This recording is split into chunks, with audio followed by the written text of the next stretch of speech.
My name is Mikel. I'm from ProbeLab, and I'm just going to give you a small insights about the block propagation in the Ethereum network. So, as some of you might already know, Ethereum, at least the consensus layer, uses a P2P broadcasting protocol called Gossipsub to pretty much disseminate all the validator duties over the network. So this makes it like a really essential key component of the consensus spec, because pretty much like the chain finality depends on whether these duties are correctly propagated to the network and on time. Of course, every node has to run it, and it's even more essential on the scalability roadmap towards peer DAS and full DAS. So in ProbeLab, we are pretty much interested about metrics, about protocols, with the idea of trying to optimize them and making sure that everything is working as they should. And what we know is that these kind of protocols are pretty much interfering with some external vectors, like for example, in terms of block propagation, there are some things like time gamings that take a big step into when blocks are propagated, like some block proposers are waiting a little more so that they can extract more benefit from the network, MBB.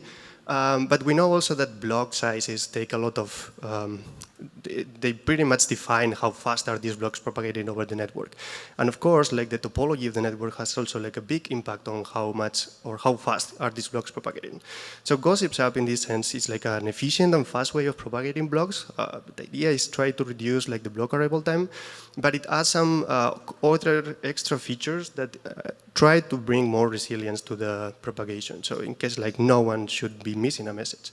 And as I mentioned, this is pretty much what makes it like a right solution towards things like peer DAS or scaling to more or bigger blocks.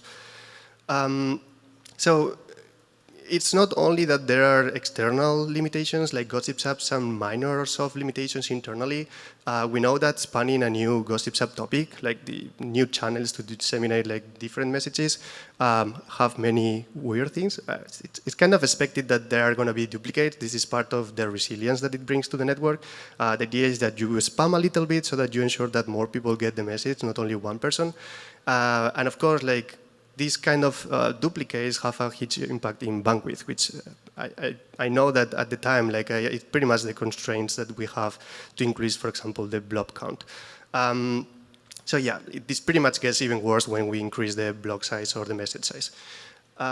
So yeah, in ProbeLab, we've been pretty much over the last months analyzing how Gossipsub is working, we've been monitoring like how Gossipsub is doing, streaming all the events internally, and we've pretty much defined like we were able to identify how many duplicates are there happening in the network. And what we saw is that, for example, for things like block propagation, 55% of the nodes or the blocks are coming or are having at least 3 duplicates, which we believe is the standard based on theoretical, basically the mathematics.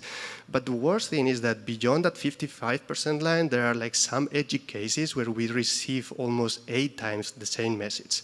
And this is something that we believe should be solvable, and we pretty much also took the time to see like how much time does it take from the first time we see a message to the second time we receive the same message, like the first duplicate, how much time was it passing by, and what we define is that it's actually pretty good time to try to reduce it as much as we can. So that pretty much also like try to enforce like some other control messages within the Gossipsub protocol. Like for example, being able to say others that I already saw a message, please don't send it to me, which yeah, it's still going on. Like many consensus clients still have to implement it. But yeah, so yeah. We've pretty much also collaborated with the Ethereum Foundation and the ETH Panda Ops team.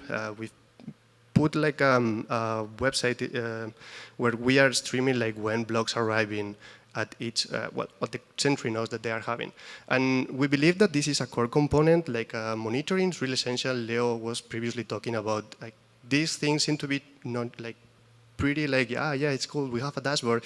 But the idea is that by having these dashboards, we can not only see how the protocol is performing now and Ethereum is performing now, but we also can predict or at least anticipate to when things are going wrong. Or for example, when new versions are rolling out, we can compare to previous versions.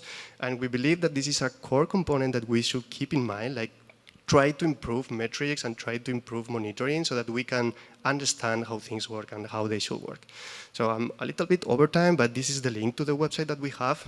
It has way more graphics and more information about the blog propagation. Don't want to run over it. And this is a bunch of research posts that we wrote. Like there are many things in Gossipsub, and each of them pretty much has its own blog post. So yeah, it won't take much time from the speakers.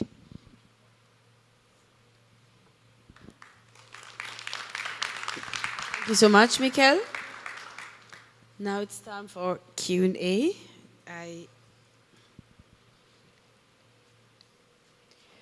Since questions are not in, I will ask you, when did you start researching about this topic? How long have you been on this topic? You mean me, like personally, or in blog? So yes, you personally. Okay, yeah. So I actually was working previously with Leo. I did my PhD with him, so I pretty much got into Ethereum and the P2P layer with him, which was, I think, like 4 years ago. Okay. So yeah, it's been quite a while. Okay. Now we already have the first one. Can you expand about what you use to collect it? Your own tool or something else? Right, good question. I forgot to put the link here, but we have an open source tool called Herms. If anyone wants to know more, feel free to reach out afterwards. But it's pretty much like a P2P based event tracer. So we've implemented, it pretty much works like a light Ethereum network node. So it can open connections with Ethereum nodes and can keep them connected so that we can trace all the internal logs. And this is already open source, so yeah, feel free to reach out. What do you dislike about P2P? I'm not sure how much can I say about this. I mean, you don't have to. We can go to the next one if you don't No, mind. it's okay. Like P2P, it's pretty cool in the sense that there are many people working on it. It's quite mature, but of course, like all these P2P protocols, it's hard to make them extremely optimal, and there are many options around, so sometimes it's just hard to reach consensus about which is the right way of increasing things or improving things. So yeah, I think that the modularity sometimes is kind of struggling with that, like which is the right module to add. Like that, I would say that that's the part that is harder for me to follow. Okay, I think time is up. Yep. So thank you so much for your time. If people have questions, he's around, so you can ask him questions again. Thank you so much, Mikel. Thank you.